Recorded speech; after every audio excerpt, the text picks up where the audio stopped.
పోటీ పరీక్షలలో ఆంగ్ల భాషకు సంబంధించినటువంటి వివరాలను మనం 1వ భాగంలో చూసాం. ఇప్పుడు 2వ భాగంలో ఏ అంశాలు ఉంటాయో ఒకసారి గమనిద్దాం. ప్రతి పోటీ పరీక్షలో ఇప్పుడు ఆంగ్లానికి సంబంధించిన ప్రశ్నలు అనివార్యమైపోయాయి. గ్రూప్ 2లో ఇంగ్లీష్ని కంపల్సరీగా ఇంట్రడ్యూస్ చేశారు. మనం 1వ భాగంలో ఆంగ్ల భాషకు సంబంధించిన అతి ముఖ్యమైన అంశాలను కొన్నింటిని తెలుసుకున్నాం. ఈ ఎపిసోడ్లో ఉపయుక్తకరంగా ఉండే మరిన్ని అంశాలను చూద్దాం. ప్రతి పోటీ పరీక్షలో కంజంక్షన్స్ అంటే తెలుగులో మనం సముచ్చయాలు అంటాం. వీటికి సంబంధించిన ప్రశ్నలు తప్పనిసరిగా ఉంటాయి. లోతుగా మనం ఈ సముచ్చయాల గురించి నేర్చుకుంటే ఎలాంటి పోటీ పరీక్షనైనా సులభంగా మనం ఎదుర్కోవచ్చు. ఇంగ్లీష్లో కంజంక్షన్ అంటాం, మనం తెలుగులో దీన్ని సముచ్చయం అన్నాం. అయితే కంజంక్షన్ అనగానే మనకి గుర్తుకు రావాల్సింది కనెక్షన్. అంటే రెండిటికి మధ్య లింక్, 2 పదాలను కానీ 2 వాక్యాలను కానీ కలిపే పదాన్ని లేదా పదబంధాన్ని మనం సముచ్చయం లేదా కంజంక్షన్ అనొచ్చు. అంటే కనెక్షన్. ఏమవుతుంది కనెక్షన్ లేకుంటే? ఉదాహరణకి మనం షర్టుని తీసుకుంటే షర్ట్కి గుండి బటన్ ఒక కంజంక్షన్, ఒక కనెక్షన్. దాన్ని తీసేస్తే ఏం కాదు, కనెక్షన్ కట్ అవుతుంది అంతే.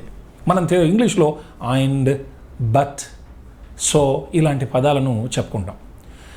Ravi worked hard and he got the first rank అని ఒక సెంటెన్స్. ఇందులో అండ్ అనేది ఒక కంజంక్షన్. తీసేద్దాం, ఏమవుతుంది? Ravi worked hard he got the first rank అని అవుతుంది. కాకపోతే మధ్యలో కనెక్షన్ కట్ అయింది. అయితే ఎప్పుడైతే వాక్యాలకు పదాలకు మధ్య సరి అయినటువంటి కనెక్షన్స్ని, సముచ్చయాలను మనం వాడతామో భాష వినసొంపుగా చాలా ఆహ్లాదకరంగా ఉంటుంది. అయితే ఈ కంజంక్షన్స్ ఎన్ని రకాలు? వీటిని మనం ఆంగ్లంలో ముఖ్యంగా 3 రకాలుగా విభజించవచ్చు. ఒకటి coordinating conjunctions, 2 subordinating conjunctions, 3 correlative conjunctions. చాలా ఈజీ, ఏదో పేర్లను చూసి మనం ఏమి కంగారు పడక్కర్లేదు. కోఆర్డినేటింగ్ కంజంక్షన్, కోఆర్డినేషన్ అంటేనే సమన్వయపరిచే సముచ్చయాలు. మనందరికీ తెలుసు and, but, so, therefore ఇలాంటివన్నీ కోఆర్డినేటింగ్ కంజంక్షన్స్. అంటే సపోజ్ ఇదొక వాక్యం, ఇదొక వాక్యం, ఈ 2 వాక్యాల మధ్యలో జస్ట్ ఒక కనెక్షన్ లాగా వచ్చి చేరుతుంది. ఇప్పుడు ఉదాహరణకు ఇందాక అనుకున్నట్టుగా అండ్ని తీసుకుందాం. ఈ అండ్ అనేది ఇది చాలా అంటే ఒక అదనపు సమాచారాన్ని, ఒక అడిటివ్ ఎఫెక్ట్ని ఇచ్చే కంజంక్షన్. ఇలా అనుకుందాం, he neglected his studies and he failed in the examination. మరి అంతే కదా, హీ నెగ్లెక్టెడ్ నిర్లక్ష్యం చేశాడు, దానికి అడిషనల్గా ఏమైంది అంటే మరియు అతను ఫెయిల్ అయిపోయాడు. ఎవరైనా నిర్లక్ష్యం చేస్తే ఫెయిల్ అయిపోతారు. అలా కాకుండా he worked hard and he got the first rank. So కష్టపడి పనిచేశాడు, మరి దానికి అడిటివ్గా ఏమైంది? ఫస్ట్ ర్యాంక్ తెచ్చుకున్నాడు. ఇలా కోఆర్డినేషన్ చేస్తుంది ఈ కంజంక్షన్. బట్ అనేది తీసుకుందాం. బట్ అనేది కానీ అంటాం. ఇది ఆపోజిషన్ని తెలియజేసేటటువంటి కంజంక్షన్. ఉదాహరణకు he worked hard but he failed. కష్టపడ్డాడు కానీ ఆపోజిట్ ఏమైంది? కానీ వైఫల్యం చెందాడు. లేకుంటే he neglected his studies but he got the first rank. నిర్లక్ష్యం చేశాడు, నిర్లక్ష్యం చేసేవాడు ఫెయిల్ కావాలి, కానీ ఇతని కేసులో ఏమైంది? మినహాయింపు, ఫస్ట్ ర్యాంక్ వచ్చింది. ఇలా కోఆర్డినేటింగ్ కంజంక్షన్స్ను చెప్పుకోవచ్చు. Next subordinating conjunction. మీరు సింపుల్, కాంపౌండ్, కాంప్లెక్స్ సెంటెన్సెస్ అని విని ఉంటారు. అందులో కాంప్లెక్స్, ఇక్కడ మనకి కాంప్లెక్స్ సెంటెన్స్ను తయారు చేయాలంటే మనకి సబార్డినేటింగ్ కంజంక్షన్స్ కావాలి. అందుకే దీన్ని సబార్డినేషన్ అంటాం. కాంప్లెక్స్ సెంటెన్స్ అంటేనే సబార్డినేటింగ్ కంజంక్షన్ అక్కడ ఉండాలి. అంటే ఒక సెంటెన్స్ పూర్తిగా ఇంకో సెంటెన్స్ పైన ఆధారపడి ఉంటుంది అర్థం పూర్తిగా తెలుసుకోవడానికి. ఇప్పుడు ఉదాహరణకు ఏఎస్ యాజ్ తీసుకుందాం. ఇది ఒక సబార్డినేటింగ్ కంజంక్షన్. ఇలా అనుకుందాం, I cannot go out now as it is raining. అంటే యాజ్ అంటే ఇక్కడ ఆ కారణం వల్ల ప్రస్తుతం వర్షం పడుతున్నందువల్ల నేను బయటికి వెళ్ళలేను. ఇది ఒక కారణం. I cannot go out now as it is raining now. ఈ సెంటెన్స్ను ఇలా కూడా ముందుకు తీసుకురావచ్చు, వెనక్కి ముందుకు. As it is raining now I cannot go out. వర్షము పడుతున్నందువల్ల నేను బయటకు వెళ్ళలేను. సో ఇక్కడ వర్షం పడుతున్నందువల్ల as it is raining now. ఈ సెంటెన్సు పరిపూర్ణంగా లేదు మీనింగ్ విషయంలో, ఇంకో సెంటెన్స్తో లింక్ అయి ఉంది. అందుకే దీన్ని సబార్డినేటింగ్ కంజంక్షన్, సబార్డినేటింగ్ క్లాజ్, ఉపవాక్యం లేదా కాంప్లెక్స్ సెంటెన్స్ అంటాం. ఇలాంటి సబార్డినేటింగ్ కంజంక్షన్స్ ఉన్న ప్రతి సెంటెన్సు కాంప్లెక్స్ సెంటెన్సే. ఇందాక నేర్చుకున్న కోఆర్డినేటింగ్ కంజంక్షన్స్ వస్తే అది కాంపౌండ్ సెంటెన్స్ అవుతుంది. ఒకటే సెంటెన్స్ ఉంటే అది సింపుల్ సెంటెన్స్. సరే, ఇప్పుడు మనం కంజంక్షన్స్ గురించి మాట్లాడుతున్నాం. మరి కోరిలేటివ్ కంజంక్షన్స్, సహా సంబంధము కలిగిన కంజంక్షన్స్, అంటే 2 part conjunctions, 3 part conjunctions, either or, neither nor, not only but also, both and. ఇలా ఒక దగ్గర ఒకటి వచ్చిందంటే ఖచ్చితంగా ఇంకొక వాక్య భాగంలో ఎక్కడో చోట ఇంకొక కంజంక్షన్ రావాలి. ఉదాహరణకు మనం ఐదర్ ఆర్ తీసుకుందాం. Please give him either coffee or tea. ఇదైనా ఇవ్వండి, లేకుంటే అదైనా ఇవ్వండి అని చెప్పడం. లేకుంటే sorry, I take neither coffee nor tea. నేను ఇది తీసుకోను, అది తీసుకోను. నెయిదర్లో నాట్ ఉన్నట్టు, నార్లో నాట్ ఉన్నట్టు, ఇది వద్దు, అది వద్దు, ఇది కాదు, అది కాదు.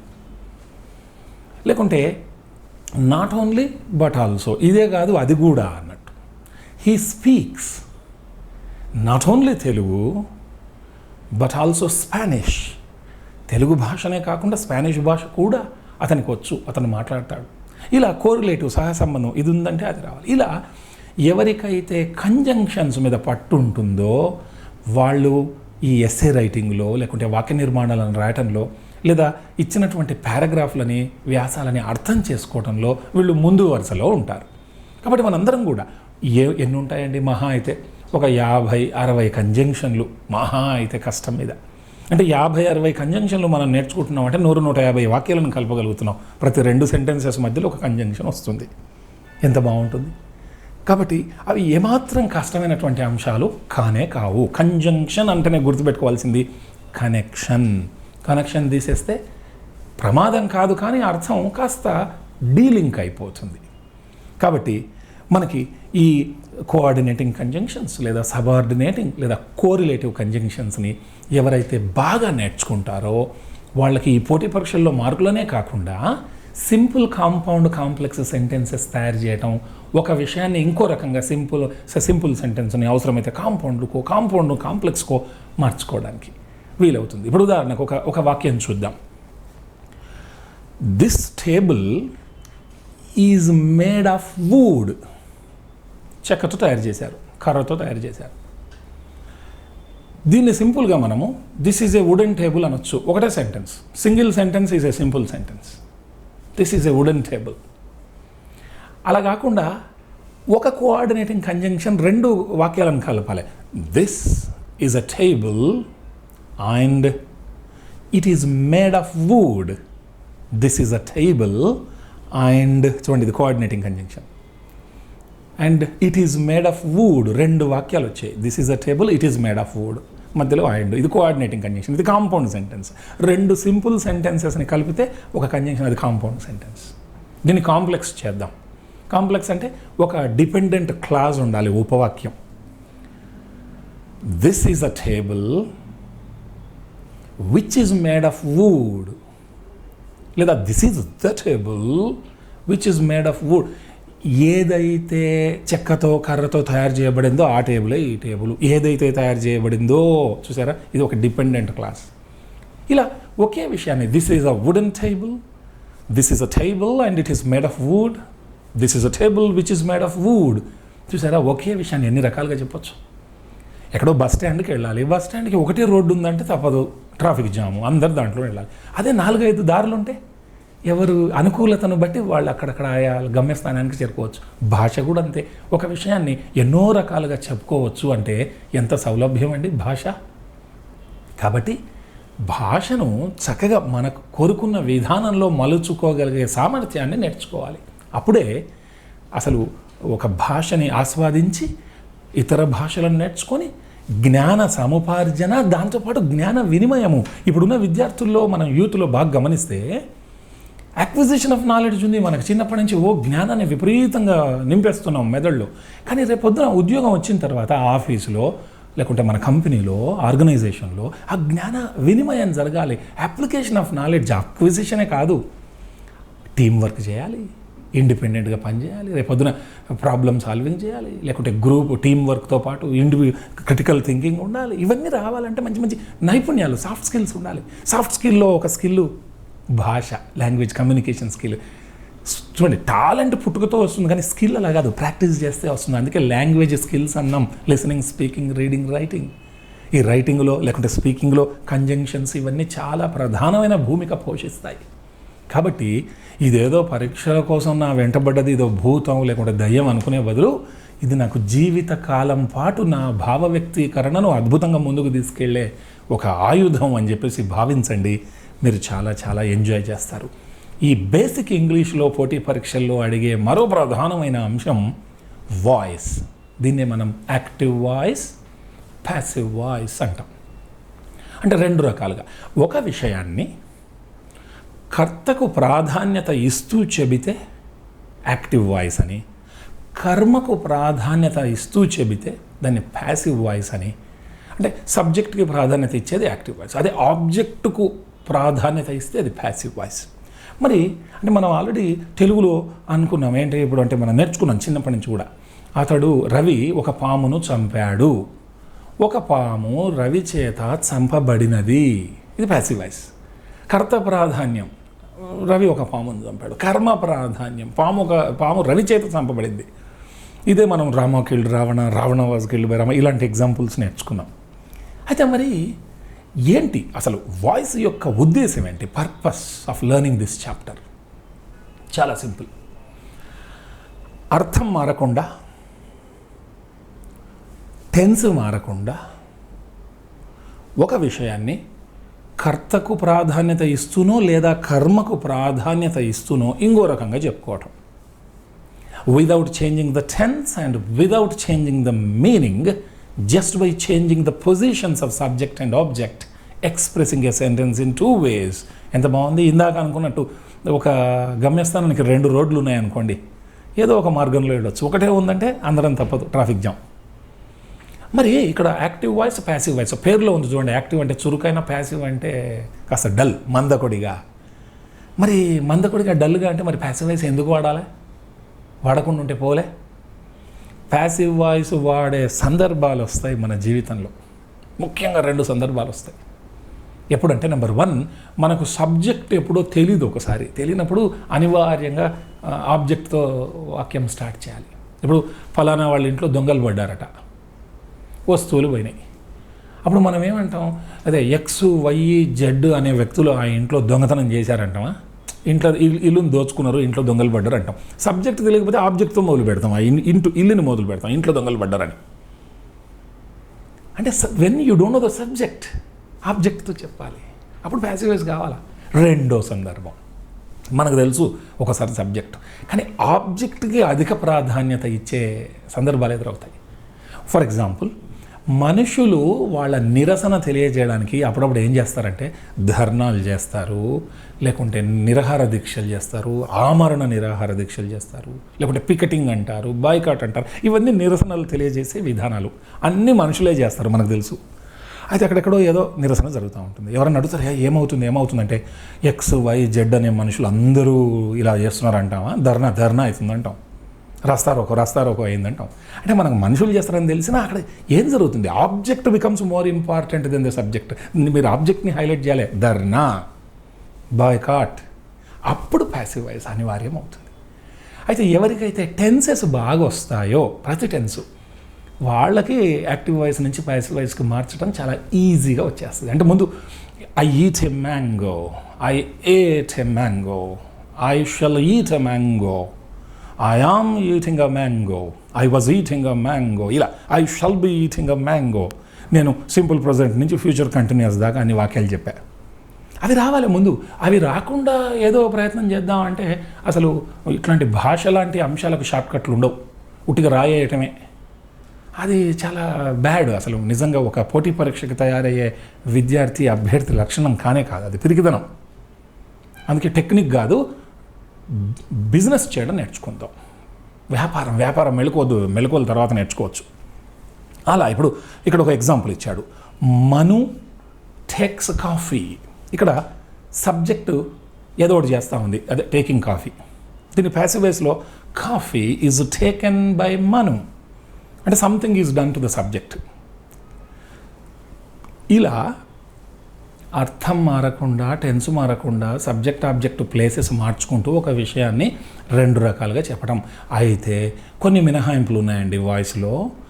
ఫ్యూచర్ కంటిన్యూస్కి, ఏ పర్ఫెక్ట్ కంటిన్యూస్కి ప్యాసివ్ వాయిస్ను మనం చెయ్యం. ఉదాహరణకి I shall be eating a mango అంటే ప్యాసివ్ వాయిస్ అనగానే a mango will be being eat అని ఇట్లాంటివి ఉండవు.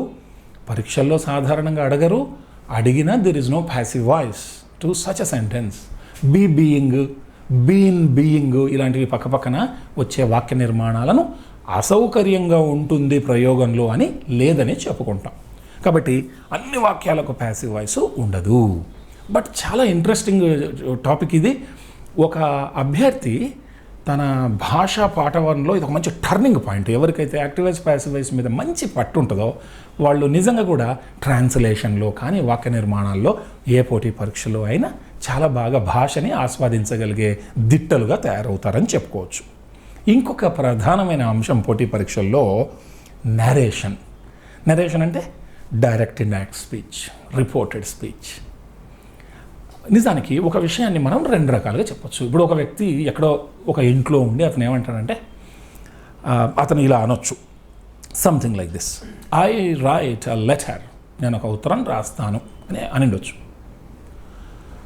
దాన్ని మనం ఇంకొక వ్యక్తితో చెబుతాం, లేకుంటే ఎవరో ఒకరు అడుగుతారు, అతను ఏంటి ఏమంటాడు ఆయన, లేకుంటే ఏమన్నాడు అని అంటే యాజ్ ఇట్ ఈస్గా చెప్పొచ్చు మనం ఆ వాక్యాన్ని, లేదా మన సమ్మరీని మన మాటల్లో చెప్పొచ్చు.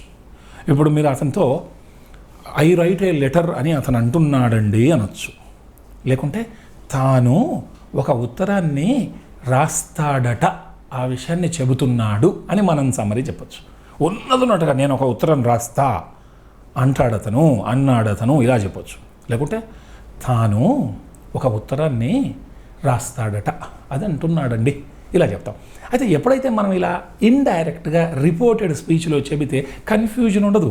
ఇప్పుడు నేను ఒక ఉత్తరం రాస్తాను అని అంటే ఆయన రాస్తాడా, నేను రాస్తానా, ఇంతకీ వినేవాడు ఏం అర్థం చేసుకోవాలా?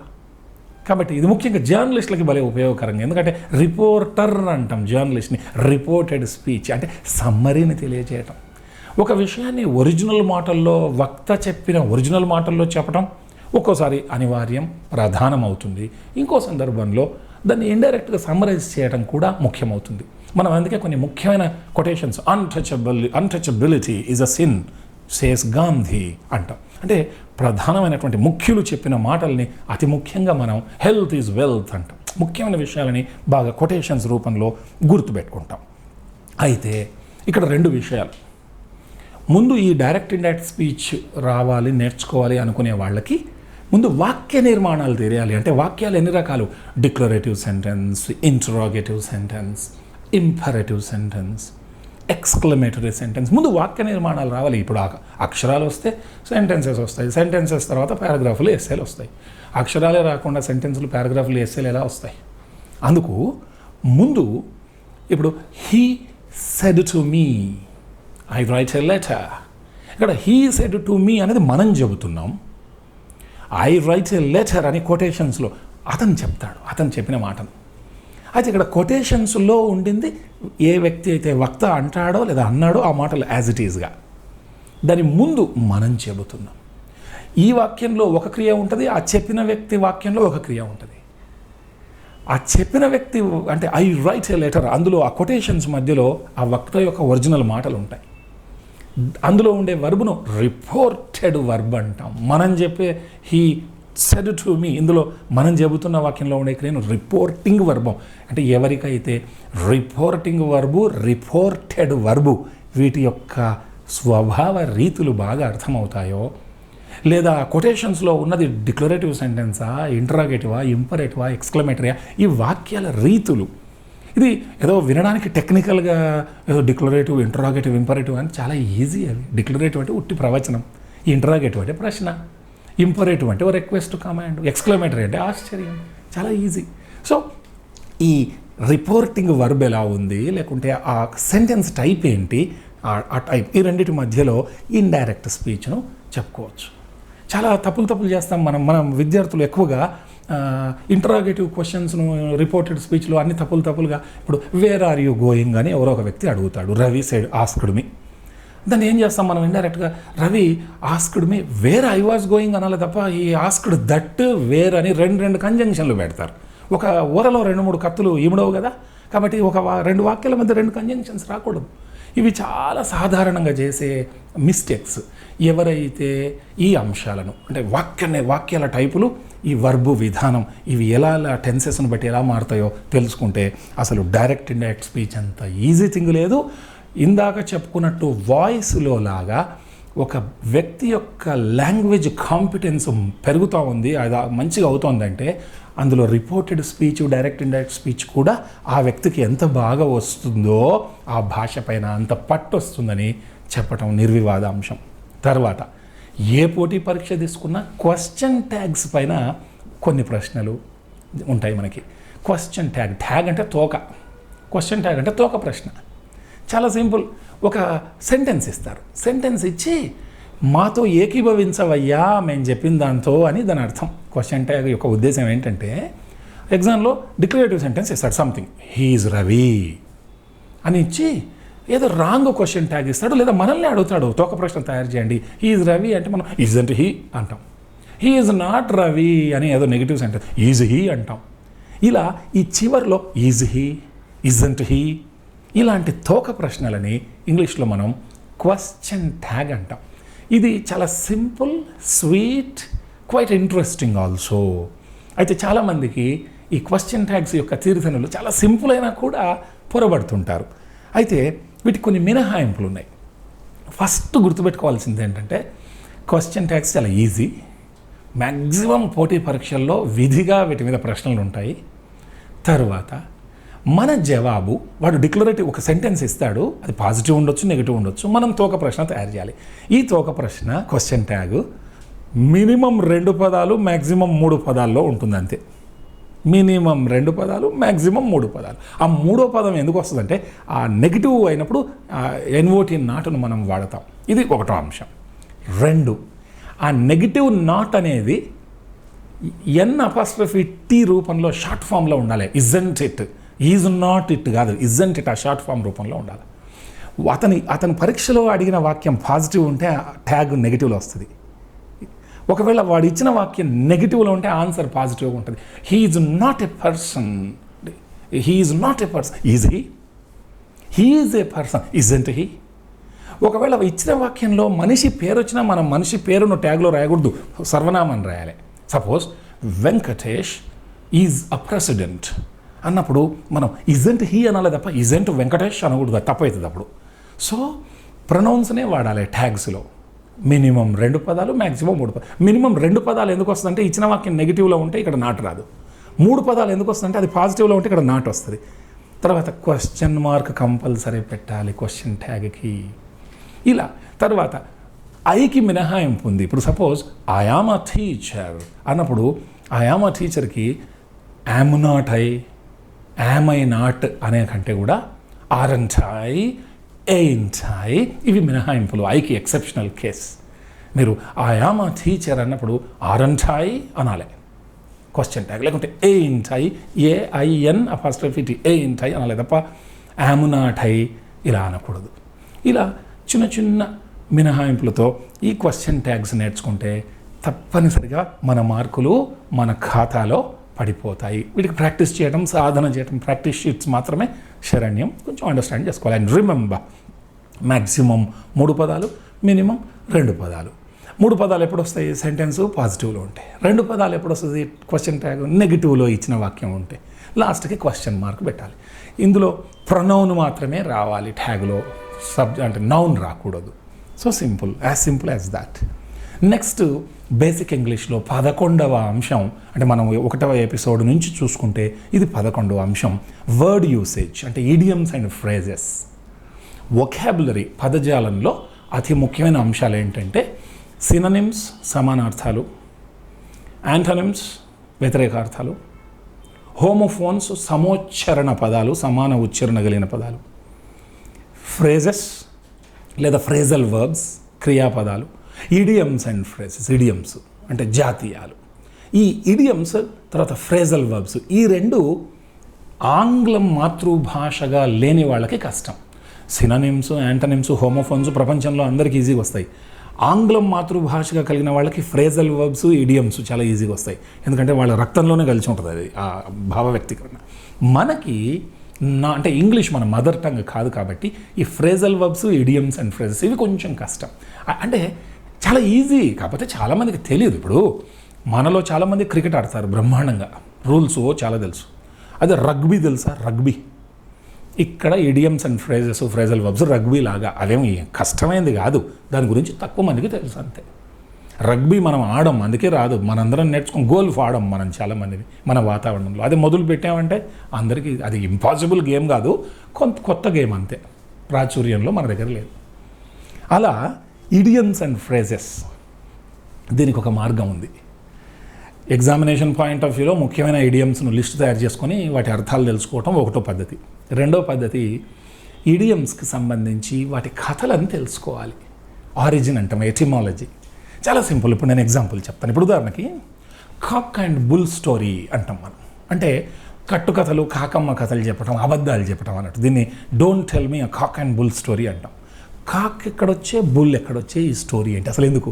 నేను ఒక తమాషా కథ ఉంది చెప్తాను. ఈసప్ అని ఒక గ్రీకు బానిస ఉండేవాడు. అతన్ని జైల్లో వేస్తే అతను జైల్లో ఉండి కథలు రాశాడు. ఈసప్ అనేటటువంటి ఒక గ్రీకు బానిస. అయితే అతను ఏం చేశాడంటే అతను కొన్ని కథలు రాస్తే ఆ కథలలో ఒక కథ ఆ కాక్ అండ్ బుల్ స్టోరీ. అయితే ఏంటంటే అన్ని జంతువులు ఒక దగ్గర మీటింగ్ పెట్టుకొని వాటికి బోర్ కొడితే టైం పాస్ అవ్వట్లేదు, మనం అందరం ఒక్కొక్క కథ చెప్పుకోవాలి, ప్రతి ఒక్కరు ఒక కథ చెప్పాలి, మనం కనుక అంత్యాక్షరి ఆడినట్టు అనగానే అన్నీ చెప్తాయి. అయితే ఆ కథలలో కాక్ కోడిపుంజు, బుల్ ఎద్దు ప్రధాన భూమిక పోషిస్తాయి ఒక కథలో. అవి ఆ కథలు చాలా ఇంపార్టెంట్ అవుతాయి ఆ జంతువుల మధ్య, అందుకే వాటిని కాక్ అండ్ బుల్ స్టోరీ అంటాం. అయితే రాను రాను చరిత్రలో అసలు ఈసప్ అనే వ్యక్తి అసలు జీవించాడా, నిజంగా ఆ మనిషి ఉన్నాడా, బతికాడా, అసలు లేనే లేడు, ఆధారాలే లేవు ఎక్కడ. అందుకు చాలామంది ఏమంటారంటే అసలు ఈసప్ అనే రచయిత ఉనికికే అదే ప్రశ్నార్థకం అయినప్పుడు ఆయన రచనలు చేయటం ఏంటి, ఆయన రచనల్లో జంతువులు ఉండటం, ఆ జంతువులు పైనుంచి మాట్లాడితే మళ్ళీ దాంట్లో కాకు బుల్లు కథ చెప్పటం. ముందు ఆయన ఉండడం తెలుసండి, ఆ తర్వాత నమ్ముతామని. అది రాను ఏమైందంటే కట్టు కథలు చెప్పటం. అసలు నిజానికి ఈసప్ రాసిందే ఫేబుల్ అంటేనే కల్పిత కథ. సో కట్టు కథలు చెప్పొద్దు, మనం తెలుగులో నాకు కాకమ్మ కథలు చెప్పొద్దు అంటాం. ఇదే. సో ఎట్లా అంటే ఇప్పుడు ఎందుకు లేటుగా వచ్చావు అంటే ఏదో చెప్తే don't tell me a cock and bull story, tell me the reality and fact అంటే నాకు కాకమ్మ కథలు చెప్పాకు, ఉన్న విషయం చెప్పు అని. సో సరే, ఇలాంటి కథ తెలుసుకోవటం వల్ల ఇంకా మీరు జీవితకాలంలో ఆ కాక్ అండ్ బుల్ స్టోరీ అంటే ఇట్ ఈస్ ఓన్లీ ఏ లై అని మీరు ఈజీగా గుర్తుపెట్టుకుంటారు. మనకి బాయ్కాట్ అంటాం, ఇది కూడా ఒక ఇడియోమాటిక్ ఎక్స్ప్రెషనే. వినుంటారు మీరు, ఈరోజు క్లాసెస్ బాయ్కాట్ చేశారు అని. కానీ బాయ్కాట్ అంటే ఏంటి చాలామంది తెలియదు. ఎందుకబ్బా ఒక నిరసన తెలియజేయటాన్ని బాయ్కాట్ చేయడం అంటాం. అయితే దీనికి కూడా ఇంగ్లాండ్లో ఒక ల్యాండ్ లార్డ్ ఉండేవాడు, భూస్వామి. ఆయనకు భూములు 100 ఎకరాలు 1000 ఎకరాలు ఖాళీ ఉండేవి. బీద రైతులు ఎంతోమంది ఉండేవాడు. అవి అలాగే బీడు భూముల్లాగా ఉండేవి. ఈ బాయ్కాట్ అనే వ్యక్తి ఒక ఆయన చార్ల్స్ కనింగ్హామ్ బాయ్కాట్ ఆయన పేరు.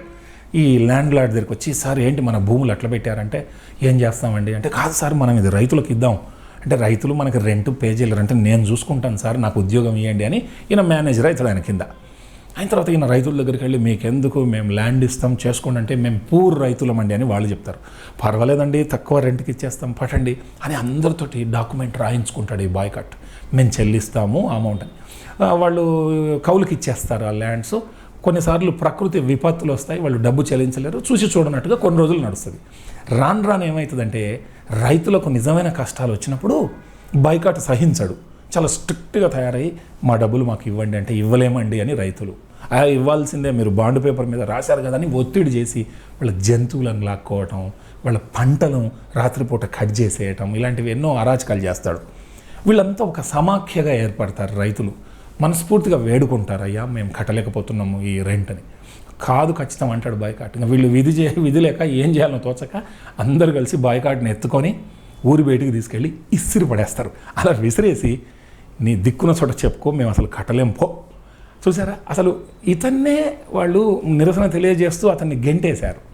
వాళ్ళ యొక్క అయిష్టాన్ని, కోపాన్ని ప్రదర్శించారు. ఇంకా రాను ఈ ఇన్సిడెంట్ ఏదైతే ఉందో నిత్య జీవితంలోకి వచ్చి ఒక వ్యక్తి లేదా కొంతమంది నిరసన తెలియజేస్తే విద్యార్థులు వాళ్ళకి ఇబ్బందులు ఉన్నాయి, ఈరోజు క్లాసెస్ బాయ్కాట్ చేశారట అంటే వాళ్ళ యాంగర్ని తెలియజేసి వాళ్ళ అయిష్టాన్ని ప్రదర్శించడం అనేది భాషలో సెటిల్ అయింది. ఇంకా ఇప్పుడు మీరు మర్చిపోతారా ఈ బాయ్కాట్ అనే పదం ఎలా వచ్చిందంటే? ఇలా చాలా చాలా ఈజీ అండి. ఇప్పుడు ఎప్పుడైతే హెవీ రెయిన్ పడుతుంటే it is raining cats and dogs out side అంటాం. అంటే హెవీ రెయిన్, భారీ వర్షం వచ్చినప్పుడు it's raining cats and dogs. Cats dogs పడటం ఏంటి వానలో? మరి ఫ్రాగ్స్ పడ్డాయన్నా ఇంత అందం, నీళ్లకు కప్పలకు సంబంధం ఉంది, అది కూడా అసాధ్యమే. దానికి కూడా ఒక చక్కని నార్వే దేశం నుంచి ఒక కథ ఉందండి. నార్వే దేశస్తులు సముద్రయానంతో వర్తక వ్యాపారాలు చేసి జీవిస్తారు. ఒకప్పుడు ఎక్కువగా జీవించేవారు. అయితే వీళ్ళు ఏం చేసేవాళ్ళు అంటే ఎప్పుడైతే సముద్రయానం జరుగుతూ ఉంటే ఒకసారి నెలలు ప్రయాణం చేసేవాళ్ళు. తుఫాన్ వచ్చేటప్పుడు ఏం చేసేది, వీళ్ళు ఆ షిప్ని అక్కడే సముద్రంలో ఆపి లంగరు వేసి యాంకరు ఇంకా ఎక్కడ పోకుండా అక్కడే ఉండేవాళ్ళు. ఒక్కోసారి కొన్ని రోజుల పాటు కదలకుండా ఉండాలి, అంత అల్లకల్లోలంగా ఉంటుండే కడలి సముద్రం. అప్పుడు వీళ్ళు ఏం చేశారంటే అనాది నుంచి కూడా మనిషి ఈ ప్రకృతి వైపరీత్యాల కోసం తప్పించుకోవడానికి జంతువులపైన ఆధారపడేవాడు. కుక్క భూకంపం వస్తుందంటే వాసన పసిగడుతుంది, పిల్లి కూడా అంతే. వర్షం వస్తుందంటే ఇవి వాసన పసిగట్టి జంతువులు చిత్రమైన అరుపులు అరవటం మనం వింటాం. ఎందుకంటే వాటికి ఆల్ఫాక్టరీ లోబ్స్, ఘ్రాణనాడులు చాలా షార్ప్గా ఉంటాయి వాటికి. అయితే ఈ నార్వే దేశస్తులు ఏం చేసేవాళ్ళు అంటే పిల్లులను, కుక్కలను వాళ్ళ వెంట పడవల్లో తీసుకెళ్ళేవాడు. తుఫాను తర్వాత ఇలాంటి అల్లకల్లోలమైన సముద్రంలో బీభత్సాలు వచ్చినప్పుడు ఈ జంతువులు పిల్లులు గమనించి మ్యావ్ మ్యావ్ అనటం, కుక్కలు బావు అనటం, ఇలా జరగటం వల్ల వీళ్ళు వెంబడి యాంకరింగ్ వేసి రక్షించుకునేవాళ్ళట. అయితే రాను వాళ్ళ ప్రాణాలను కాపాడుతున్నాయి కాబట్టి ఈ పిల్లిని గాలి దేవతగా, కుక్కను నీటి దేవతగా రాను సింబాలిక్గా వీళ్ళు ప్రార్థించడం జరిగింది. మరి గాలి విపరీతంగా వచ్చి నీళ్లు విపరీతంగా వర్షం రూపంలో వస్తే ఏంటది? అదే కదా తుఫాన్ అంటే. అందుకే ఎవరైనా నార్వే దేశంలో ఏంటి బయట వర్షం పడుతుందంటే వర్షం ఏంటి, స్వయాన మన గాలి దేవతలు, నీటి దేవతలే పైనుంచి పడుతున్నారు, వెళ్ళి చూడు అని it is raining cats and dogs అనడం ఆనవాయితీ. అది స్ప్రెడ్ అయిపోయి ప్రపంచవ్యాప్తంగా ఈరోజు భాషలో సెటిల్ అయిపోయి ఇడియోమాటిక్, జాతీయంగా. అంటే దానికి ఒక సర్ఫేస్ మీనింగ్ ఉంటుంది, చూడడానికి ఏదో క్యాట్స్ అండ్ దాని ఇన్నర్ మీనింగ్ మనకి ఇంపార్టెంట్, అంతరార్థం. So it is raining cats and dogs అంటే ఇట్ ఈస్ రైనింగ్ హెవీలీ. మరి ఈ కథ మీరు విన్నాక ఇంకెప్పుడైనా మర్చిపోతారా? ఇలా భాషకు సంబంధించిన పలు అంశాలని ఎలా ఆస్వాదించాలి అనేది మనకు తెలిస్తే అసలు అది పోటీ పరీక్షనే కాదు, అది ఒక మంచి ఎంజాయ్మెంటు అని నా ఉద్దేశం. కాబట్టి మీరు ఆ దిశలో కొన్ని ముఖ్యమైనటువంటి జాతీయాలను తెలుసుకోండి, వాటి కథలను తెలుసుకోండి. మంచి పుస్తకాలు ఉన్నాయి మార్కెట్లో ఈ స్టోరీస్కి సంబంధించి, ఇడియోమాటిక్ డిక్షనరీస్ ఉన్నవి. నెక్స్ట్ అంశం సినోనిమ్స్ అండ్ యాంటోనిమ్స్. ఇది 12వ అంశం. ఇందాక మనం అనుకున్నాం వొకాబ్యులరీలో ముఖ్యమైన అంశాలు ఉంటాయి, synonyms, antonyms, homophones, phrasal verbs and idioms అని. సినోనిమ్స్, యాంటోనిమ్స్ ఎంత ఈజీ అండి. అంటే భాషావేత్తలు చెప్తారు ఏంటంటే ఎంపిక చేసిన 3000 పదాలు కనుక మనకు తెలిస్తే ఈ ప్రపంచం అంతా తిరిగి అద్భుతంగా మన మనసులో ఉండే భావాలను వ్యక్తీకరించి అసలు ఏదైనా you can communicate your feelings like anything. 3000 పదాలు మనకు తెలిసి ఉండాలి. అయితే మనం కనుక ఆంగ్ల సాహిత్యాన్ని, చరిత్రను గమనిస్తే 30,000 పదాలు తెలిసి షేక్స్పియరు నెంబర్ 1 స్థానంలో, జాన్ మిల్టన్ 8,000 పదాలు చురుకుగా వాడి 2వ స్థానంలో ఉన్నట్టు చారిత్రక ఆధారాలు చెబుతాయి. ఇప్పుడు దాని పరిధి పెరిగింది, ఆధునిక పరికరాలు వచ్చేసాయి కాబట్టి నేర్చుకునే తీరుతెన్నులు చాలా మార్పు వచ్చేసింది. కాబట్టి ఎప్పుడు అదే సత్యంగా ఉంటుందని కాదు, everything is static and changeable and dynamic. కాబట్టి ఇక్కడ మనకి సినోనిమ్స్, యాంటోనిమ్స్ను మనం నేర్చుకోవడానికి ఇప్పుడు చాలా పద్ధతులు వచ్చాయి. మొబైల్ ఫోన్స్ వచ్చాయి, అందులో ప్రొనౌన్సియేషన్ అన్నీ ఉన్నాయి. అయితే ఇంగ్లీష్ టు ఇంగ్లీష్ మీనింగ్స్ను మనం నేర్చుకోవాలి. చాలామంది ఈ గ్రామీణ విద్యార్థులు ఏం చేస్తారంటే సినోనిమ్స్ నీకు అర్థాలు తెలుసా అంటే తెలుగు అర్థం చెప్తారు. ఇప్పుడు హస్బెండ్ అంటాం. హస్బెండ్ అంటే ఏంటంటే వెంటనే ఏమంటాడు, భర్త అంటాడు. అలా కాదు, హస్బెండ్ అంటే మేల్ స్పౌస్ అని చెప్పగలగాలి. అదే వైఫ్ అనగానే ఫీమేల్ స్పౌస్ అనాలి. అంతే తప్ప హస్బెండ్ అనగానే భర్త, అది ఎవరు అడుగుతారు? నువ్వు ఎగ్జామ్లో నేను భర్త అని అడుగుతాడా ఎవడైనా? హస్బెండ్ అంటే దాని మీనింగ్ చెప్పమంటాడు ఇంగ్లీష్ టు ఇంగ్లీష్. మనందరికీ TO2 అంటే తెలుసు, కు అంటాడు. కానీ ఇంగ్లీష్ టు ఇంగ్లీష్ మీనింగ్ ఎంతమందికి తెలుసు? ఎంత సింపుల్ అంటే టూ అంటే ఇన్ ద డైరెక్షన్ ఆఫ్, ఆ దిశలో. ఇప్పుడు నేను అంట I'm going to the bus stand అని, అంటే I'm going in the direction of bus stand అని, అప్పుడు అది సినానిమ్ అవుతుంది. యాంటోనిమ్ వ్యతిరేక అర్థం చాలా ఈజీ. ఇప్పుడు లాంగ్ అంటే షార్ట్ అంటాం, టాల్ అంటే అది కూడా షార్ట్ అంటాం, లేకుంటే బ్రేవ్ అంటే టిమిడ్ అంటాం. అయితే వాటికి వ్యతిరేకమైన పదం ఉంటుంది, ఒకసారి దొరకదు. ఇప్పుడు మనం బ్లాక్ అంటాం. బ్లాక్ అంటే ఆపోజిట్ ఏంటి? వెంటనే వైట్ అంటారు. బ్లాక్ ఒక రంగు, వైట్ ఒక రంగు. మరి గ్రీన్ ఎందుకు కాదు? ఆరెంజ్ ఎందుకు కాదు? అంటే ఒకసారి మనం బ్లాక్ అంటే చీకటికి సంకేతం, వెలుతురు అనేది వైట్లో ఉంటుంది కాబట్టి అది వైట్ అనేది బ్రైట్, దానికి సంకేతం అని బ్లాక్ వైట్ అంటాం. కాంట్రాస్ట్ ఉన్నది ఏదైనా ఒకసారి. ఇప్పుడు అంతెందుకండి, ఇప్పుడు నా చేతిలో పేపర్ ఉంది, నేను పేపర్ అని దీనికి వ్యతిరేక పదం రాయమంటా, ఏం రాస్తాం? బుక్ అంటారా? లేకుంటే ఇంకేదైనా ఫోన్ అంటారా? ఏమంటారు? పేపర్కి వ్యతిరేక పదం. చాలా కష్టం. సింపుల్, చాలా కష్టమేం కాదు, అలా భావిస్తాం అంతే. దాని ముందు NOT నాట్ పెట్టేస్తే చాలు. నాట్ తర్వాత దాని ఆర్టికల్. పేపర్ అంటే నాట్ ఏ పేపర్ అనాలి. చైర్ అంటాను నేను, నాట్ ఏ చైర్ అనాలి. అదే ఆపోజిట్ అవుతుంది అంతే. ఒక్కోసారి కానిది అంతే, అతడు కాని వాడు ఎవడైనా అది ఆపోజిటే. సో అలాంటివి కూడా అడగొచ్చు. So synonyms and antonyms. ఇందాక మనము 1వ ఎపిసోడ్లో అనుకున్నాం, మనందరం చిత్రకారులం, మన చేతిలో ఉండే రంగుల లాంటివి పదాలు. ఎక్కువ రంగులు ఉంటే బొమ్మను ఎక్కువ కలర్ఫుల్గా తయారు చేయొచ్చు. ఒకటే రంగు, కొన్ని రంగులే ఉన్నాయంటే అడ్జస్ట్ కావడం తప్పదు. అడ్జస్ట్ కమ్మని ఎవరు అడిగారు? ఆకాశమే హద్దు, will go beyond the sky. తర్వాత 13వ అంశం, ఇక్కడ వన్ వర్డ్ సబ్స్టిట్యూట్స్ అని చెప్పేసి ఇది ఇంకొక ప్రధానమైనటువంటి అంశం. One word substitutes. అసలు వన్ వర్డ్ సబ్స్టిట్యూట్స్ ఎంత స్వీట్గా, ఎంత ఇంపార్టెంట్, ఎంత ఉపయుక్తంగా ఉంటాయంటే, ఇప్పుడు నాస్తికుడు అంటాను తెలుగులో. నా అస్థి, సంస్కృతంలో అస్థి అంటే ఉన్నది, నా అంటే లేదు. అంటే లేదు అంటే దేవుడు లేడు అని ఎవరైతే నాస్తికుడు అంటాం, అట్లాంటి వ్యక్తిని మనము ఎథియిస్ట్ అంటాం. అథియిజం అంటే disbelief in the existence of God. అయితే ఇక్కడ a person who does not believe in the existence of God, a person who does not believe in the existence of God, అతన్ని ఎథియస్ట్ అంటాం మనం. అదే నమ్మేవాడైతే థియస్ట్ అంటాం, థీజం, బిలీఫ్. సో మనకి ఎప్పుడైతే who is an అథియస్ట్ అనగానే he is a person who does not believe in the existence of God. ఇంత పొడవైనటువంటి వాక్య నిర్మాణం, దాని వన్ వర్డ్ సబ్స్టిట్యూట్స్, ఆ అర్థాన్ని ఒక్క పదంతో చెప్పేస్తాం. ఇంకోటి తీసుకుందాం మనం. ఇప్పుడు ఎవరిదైనా హ్యాండ్ రైటింగ్ తీసుకుందాం, అది చదవడానికి సులభంగా లేదనుకోండి. So it's a handwriting which cannot be easily read. అప్పుడు మనం ఏమంటాం? ఇల్లెజిబుల్, లెజిబుల్గా లేదు, that can't be read easily. Illegible handwriting మంచిది కాదు, అందంగా చక్కగా రాయగలగాలి. అలా లేదనుకుంటే మనము యాంబిడెక్స్ట్రస్ అంటాం. యాంబి అంటే టూ, డెక్స్టెరిటీ అంటే చాతుర్యం. మనం అర్జునుడిని కథల్లో, పురాణాల్లో సవ్యసాచి అంటాం. యాంబి అంటే a person who can use his left hand as well as his right with equal potential. అంటే రెండు చేతులను ఈక్వల్ శక్తి సామర్థ్యాలతో వాడటం, దాన్ని యాంబిడెక్స్ట్రస్ అంటాం. Arjuna is an ambidextrous. అలా లేదనుకుంటే కప్పను తీసుకుందాం మనం, ఉభయచరము అంటాం. It is an amphibian. ఏంటి యాంఫిబియన్ అంటే? Amphibian is a living creature. It's a creature that can live both on land and in water. అది. సో ఎక్కడైతే మనకి లెందీ ఇన్ఫర్మేషన్ ఇచ్చి దాన్ని సింపుల్గా ఒక వర్డ్లో రాయండి అంటే యాంఫిబియన్ అని చెప్పేసి ఇక్కడ రాయొచ్చు. ఇలా వన్ వర్డ్ సబ్స్టిట్యూట్స్ మనకు తెలిస్తే మనకి ఇంగ్లీష్లో ప్రెసీ రైటింగ్ అని ఒకటి వస్తుంది. చాలామంది తెలియక దాన్ని ప్రెస్సే రైటింగ్, ప్రెసిస్ రైటింగ్ అంటారు. అది రాంగ్. ప్రైసీ అంటే సంక్షిప్తంగా, బ్రీఫ్గా. మనకి ఏదో కొంత లెంత్ ఆఫ్ సమాచారం ఇస్తారు. దాన్ని అందులో 1/3 వంతు దాన్ని కుదించి సంక్షిప్తంగా క్లుప్తంగా రాయాలి. అలా రాయడానికి మనకున్న ఏకైక మార్గం ఏంటి?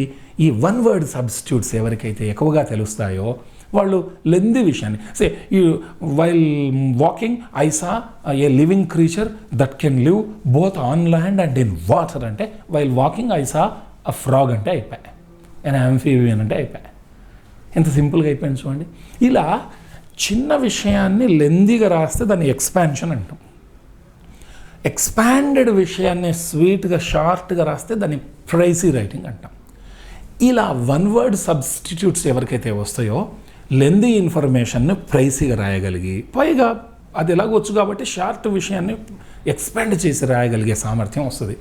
మరి రామాయణాన్ని కట్టే కొట్టే తెచ్చే అని చెప్పొచ్చు, ఎన్నెన్నో ఎపిసోడ్స్ రూపంలో మనము సీరియల్లా కూడా చెప్పొచ్చు. అది భాష యొక్క నిపుణత. ఇప్పుడు మనం ఒకప్పుడు టెలిగ్రామ్స్ ఇచ్చేవాళ్ళం, అంటే షార్ట్గా విషయాన్ని ఒక్కొక్క వర్డ్కి ఛార్జ్ చేసేవాళ్ళు. మనం బ్రీఫ్గా చెప్పగలుగుతున్నామంటే ఏంటి? మనకి భాష మీద పట్టున్నప్పుడు విషయాన్ని చాలా సింపుల్గా చెప్పగలుగుతాం, ఎఫెక్టివ్గా చెప్పగలుగుతాం. అందుకే నిపుణులు అంటారు భాషకు సంబంధించి you should know what exactly kiss is అని. KISS, కిస్ అంటే keep it simple and short, లేకుంటే keep it simple and sweet. అది ఎప్పుడు వస్తుంది?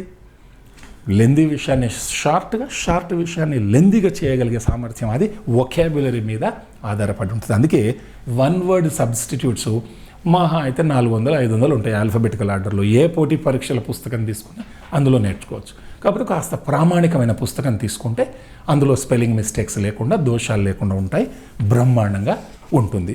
ఇది ఒక ప్రధానం. ఇవన్నీ విక్రమ్ బేతాళ్ కథల్లాగా మన వెంట పడుతూనే ఉంటాయి అందుకోసం వ్యాపారం మెళకువలు నేర్చుకోకుండా వ్యాపారాన్ని నేర్చుకోవాలి మనం. అందుకే భాష చాలా చాలా సింపుల్ విషయం, at the same time neglect చేసే వాళ్ళకి అది సీరియస్ విషయం. అది కూడా అంత సింపుల్ అనుకుంటే ప్రతి ఒక్కరూ ఒక కవి, ఒక రచయిత, ఓ నోబెల్ గ్రహీత కావాలి.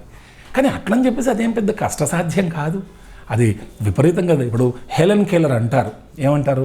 You can do anything and everything provided you stick to it for a long time అన్నారు వారు.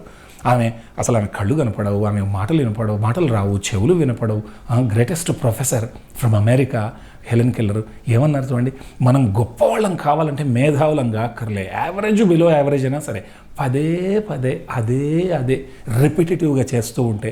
అందుకే మీరు చరిత్రను చదవండి, యావరేజ్ మనుషులు, మామూలు బిలో యావరేజ్ మనుషులు ఎవరైతే ఉత్సాహంతో నింపుకుంటారో, నిత్యం ఉత్సాహంతో నింపుకున్న వాళ్ళే ఈరోజు గొప్ప వాళ్ళై చరిత్రలో తమకంటూ కొన్ని పేజీలను నింపుకున్నారు.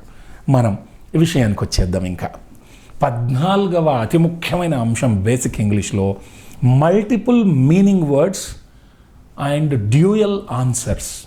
అంటే అక్కడ రెండు పదాలు ఫిట్ అవుతాయి. ఆ ఫిల్ ఇన్ ద బ్లాంక్ కావచ్చు, అక్కడ రెండు విషయాలు. సో ఏవైనా 2 విషయాలు దాంట్లో సెట్ అవుతాయి కాబట్టి అవి ఏవి అని చెప్పేసి మనల్ని ప్రశ్నిస్తారు. వీటిని మల్టిపుల్ మీనింగ్ వర్డ్స్ అన్నారు. లేకుంటే డ్యూయల్ అంటే 2 ఆన్సర్స్, డ్యూయల్ ఆన్సర్స్. ఇక్కడ ఒక ఎగ్జాంపుల్ ఉంది, చూద్దాం.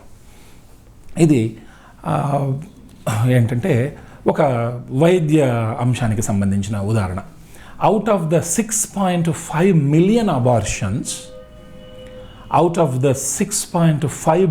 Abortions, dash in 2010, 68% were performed by an unqualified person or in unsafe environment. అంటే 2010లో జరిగిన 6.5 మిలియన్ల గర్భస్రావాలలో దాదాపు 68% అర్హత లేనటువంటి వాళ్ళు చేశారు, లేదా చాలా ప్రమాదకరమైనటువంటి వాతావరణంలో ఇలాంటి గర్భస్రావాలు చేశారు అనేది ఇక్కడ ఎగ్జాంపుల్. సో ఇక్కడ ఏమంటున్నాడంటే out of the 6.5 million abortions dash in 2010, అంటే ఏవైతే జరిగాయో 2010లో, అక్కడ జరిగాయి అనేది రైట్ వర్డ్స్ 2 చూడాలి. 68% వర్ పర్ఫార్మ్డ్ అంటే మనకి ఇక్కడ తెలుస్తుంది ఆల్రెడీ పర్ఫామ్ అనేది అక్కడ రైట్ వర్డ్ అని వాడు క్వశ్చన్లోనే ఇస్తున్నాడు. మనకి ఏమేమి మల్టిపుల్ చాయిస్ ఇచ్చాడు చూద్దాం. Recorded, registered, counted, performed, conducted. Recorded అంటే అబార్షన్స్ రికార్డ్ కావు, అబార్షన్స్ను రిజిస్టర్ చేయరు, అబార్షన్స్ను కౌంట్ చేయం, ఇక్కడ చివరిగా పర్ఫార్మ్డ్ ఉంది, కండక్టెడ్ ఉంది. Yes, abortion can be performed, it can be conducted. అది కాక వాడు క్వశ్చన్లోనే ఇచ్చాడు 68% వర్ పర్ఫార్మ్డ్ అని. సో అది ఒక రైట్ ఆన్సర్. ఇంకోటి దాని సినానిమ్ అయి ఉంటుంది. సో ఇక్కడ మనకి చివరిలో ఉన్నటువంటి 2 అంటే డి అండ్ ఈ కరెక్ట్ ఆన్సర్స్. ఇది డ్యూయల్ ఆన్సర్స్ అంటే ఇచ్చిన జవాబులలో 2 ఫిట్ అవుతాయి. ఆ రెండింటిని కనుక మనం గమనిస్తే చాలా ఈజీగా ఆన్సర్ రాయొచ్చు. ఇంకొక ఎగ్జాంపుల్ చూద్దాం. ఇక్కడ ఒక వ్యక్తి ఏదో జాబు, మంచి బ్యాంకు జాబుకు ఎంపిక అయ్యాడట. ఏమైంది ఆ ఉదాహరణ చూద్దాం. మీరు 2 జవాబులు పసిగట్టాలి. Mister John has been dash for the top job at the ADB bank. Mister John has been dash for the top job at the ADB bank. వాడు ఏమేమి మనకి ఇక్కడ ఆప్షన్స్ ఇస్తున్నాడు.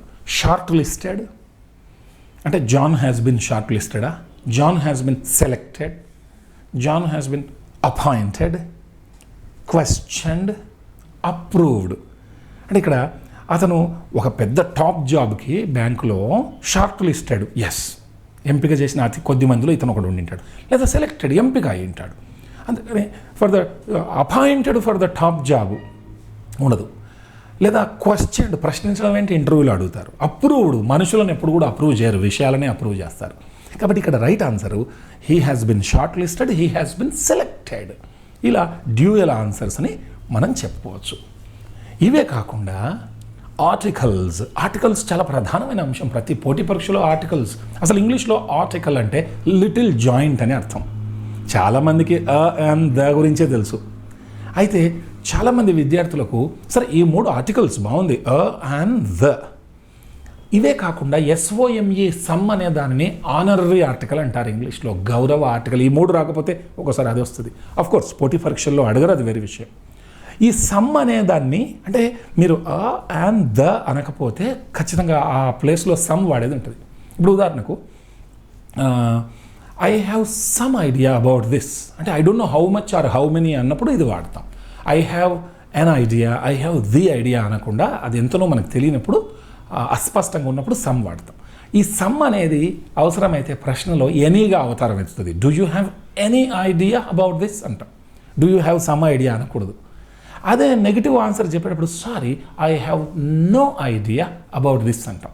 అంటే దీన్ని బట్టి సమ్ అనేది గౌరవ ఆర్టికల్ అయితే ఎనీ అనేది దాని కజిను, నో అనేది కూడా దాని కజినే. ఇవన్నీ కజిన్స్. అంటే నాణానికి అవతల వైపులో సమ్, ఎనీ, నో. ఇవే కాకుండా ఒకసారి అసలు మనం ఆర్టికల్ వాడమండి. ఇప్పుడు నేను అంటాను బర్డ్స్ ఫ్లై అంటాను. బర్డ్స్ ముందర ఏం ఆర్టికల్ వాడా? ఏది వాడలే. దీనికి ఇంగ్లీష్లో ఒక పేరు ఉంది, జీరో ఆర్టికల్ అని. ఏది వాడకపోతే అది జీరో ఆర్టికల్ అట. దానికి ఒక సందర్భం ఉంది. నా ఉద్దేశంలో ఆల్ అనే అర్థం ఉంటే 100% నేను ఏ ఆర్టికల్ వాడకూడదు. బర్డ్స్ ఫ్లై అంటే నేను జీరో ఆర్టికల్ వాడుతున్నా, అంటే ఆల్ బర్డ్స్ ఫ్లై అని అర్థం. ఇలా ఆర్టికల్స్ను బాగా నేర్చుకోవాలనుకునే వ్యక్తికి అండ్ దనే కాకుండా some, any, no, zero article గురించి కొద్ది జ్ఞానం ఉండాలి. అది చాలా ఈజీ. ఇలా నేర్చుకోవాలనుకునే వాళ్ళకి ఫొనెటిక్స్ అంటే ఇంగ్లీష్లో ఉండే 44 శబ్దాల గురించి ఐడియా ఉంటే చాలా ఈజీ. ఇంగ్లీష్లో ఉన్న AEIO అనే 5 అక్షరాలు ఉన్నాయి, కానీ 20 శబ్దాలు ఉన్నాయి ఇంగ్లీష్లో. చాలామంది విద్యార్థులకు తెలియదు. 5 మాత్రమే నేర్చుకుంటాడు, అందుకే ఎగ్జామ్లో కష్టమవుతుంది. 24 హల్లు శబ్దాలు ఉన్నాయి, కాన్సనెంట్ సౌండ్స్.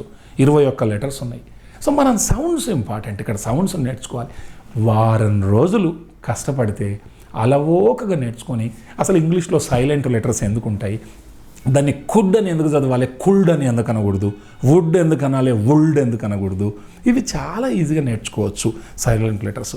సో ఆర్టికల్స్ అనేది ఒక ఇంట్రెస్టింగ్ చాప్టర్.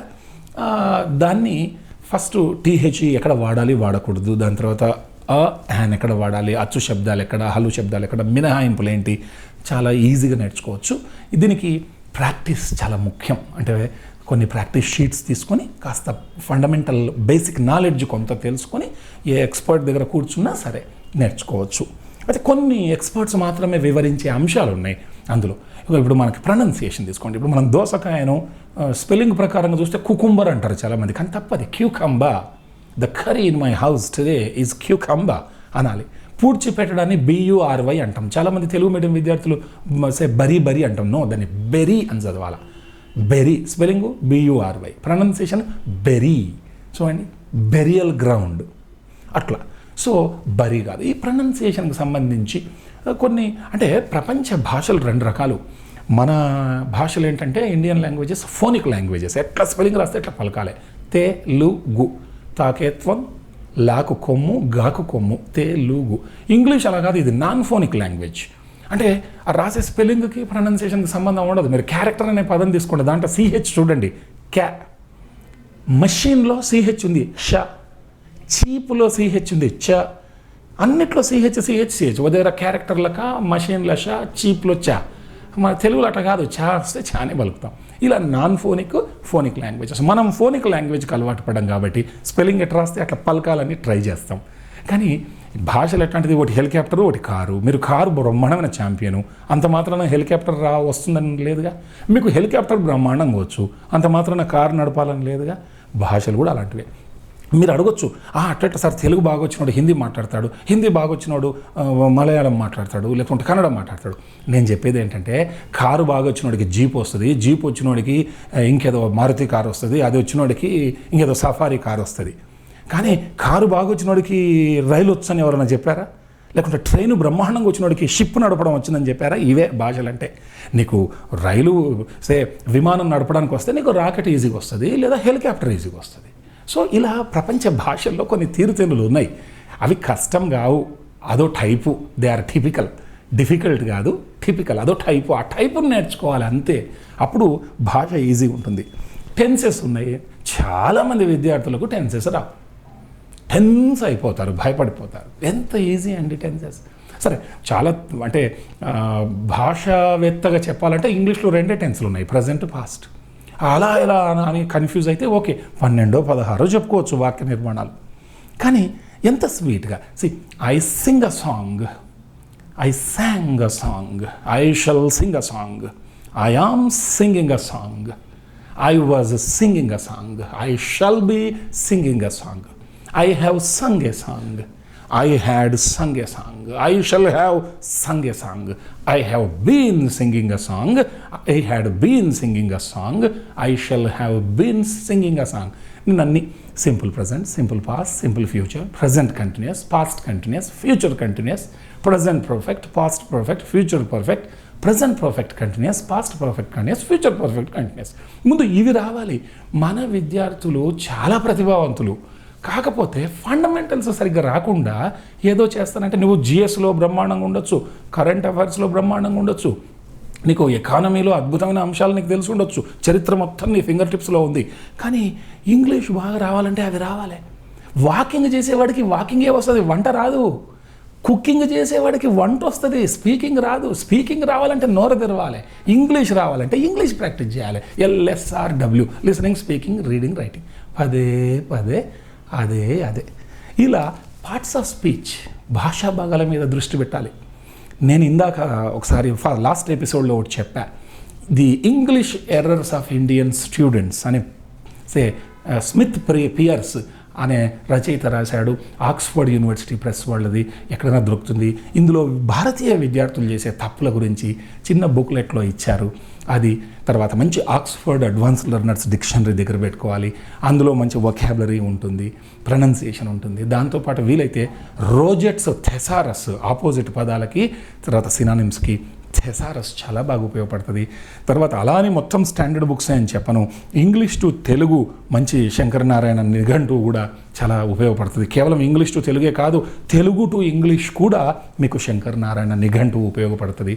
ఇలా కొన్ని మంచి గ్రంథాలను, ఉపయుక్త గ్రంథాలను, కరాలు, పరికరాలు ఈ 2 దగ్గర పెట్టుకొని, లిమిటెడ్ క్వాలిటీ మెటీరియల్ని దగ్గర పెట్టుకొని, వాటిని రిపిటేటివ్గా రివైజ్ చేస్తూ, ఎంత సమయం ఉంది, నేను ఎంత టైం కేటాయిస్తున్నా, ఎన్ని ప్రశ్నలు అడుగుతున్నారు, ఏ ప్రశ్నలకి సమతూకంగా ఎంతెంత టైం అలొకేషన్ చేసుకోవచ్చు. చాలా సింపుల్ అండి. హాయిగా భోజనం చేయాలి, మంచి రెస్ట్ తీసుకోవాలి, వండర్ఫుల్గా ఆస్వాదించాలి చదువుని, మిత్రులతో ఇంతసేపు డిస్కషన్స్ చేయాలి, వార్తాపత్రికల పైన ఒక కన్నేసి సమకాలీన వర్తమాన అంశాలను అబ్జర్వ్ చేస్తూ ఉండాలి. మీరే ఒక మేధావి, మీరే ఒక గొప్ప విజేత. That's all. కాబట్టి ఈ స్ఫూర్తిదాయకమైనటువంటి అంశాలను అయితే ఒకటి గుర్తుపెట్టుకోండి, ఈ ప్రపంచంలో ఎవ్వరూ పర్ఫెక్ట్ కాదు, ఎవరికి పర్ఫెక్షన్ లేదు. ఎక్సలెన్స్ ఉంది, ఉన్న స్థితి నుంచి ఉన్నత స్థితి. మీతోనే మీరు పోటీ పడాలి, ఎవరితో పడద్దు. నిన్న మీరు ఎలా ఉన్నారు, ఈరోజు ఎలా ఉన్నారు. ఇంకొక కొత్త విషయం నేర్చుకోవటం. మీతో మీరు పోటీ, ఎవరితోనో పోటీ పెట్టుకుంటే ఆ వ్యక్తి కంటే ముందు ఉంటాం. మీతో మీరు పోటీ పెట్టుకుంటే ఇంకా అసలు మీరు ఎక్కడో ప్రపంచం మన వెనకాల ఉంటుంది. అందుకే ఒక గొప్ప సంగీత విద్వాంసుడిని లేదా ఒక గొప్ప క్రికెటర్ని మీరు ఆడిన మ్యాచులలో మీ సంగీతంలో అద్భుతమైనటువంటి మ్యాచ్ లేదా సంగీతం ఏది అంటే ఆ వ్యక్తి చెప్పాడట, నా నెక్స్ట్ మ్యాచ్, నా నెక్స్ట్ సాంగ్ అని. అట్లా అంటే నా తడాక చూపిస్తాను చూడండి, నా తర్వాత మ్యాచ్లో అని. చూసారా, అతనితో అతనే పోటీ పడాలి. అలా మీతో మీరు పోటీ పడితే అది ఆంగ్లం కావచ్చు, ఇంకేదైనా సబ్జెక్ట్ కావచ్చు, అప్పుడు మీరే ఎక్స్పర్ట్ అవుతారు, నిపుణులు అవుతారు. ఆ దిశలో మీరు ముందుకు కొనసాగాలని, తర్వాత తప్పులు చేసినా భయపడకుండా స్వామి వివేకానంద చెప్పినట్టు తప్పు చేయడం తప్పు కాదు, ఆ తప్పును సరిదిద్దుకోకపోతే తప్పు. కాబట్టి చేసిన తప్పుల నుంచి మనము గుణపాఠాలు నేర్చుకొని వాటిని రిపీట్ చేయకుండా ముందుకెళ్ళి మీరందరూ విజేతలుగా నిలవాలని మన టీవీ చేస్తున్న ఈ కృషిని లేకుంటే ఈ సేవను అందరూ అద్భుతంగా వాడుకొని రాణించాలని ఆశిస్తూ మీ వంగీపురం శ్రీనాథాచారి విజయీ భవ. ప్రేక్షకులకు నమస్కారం.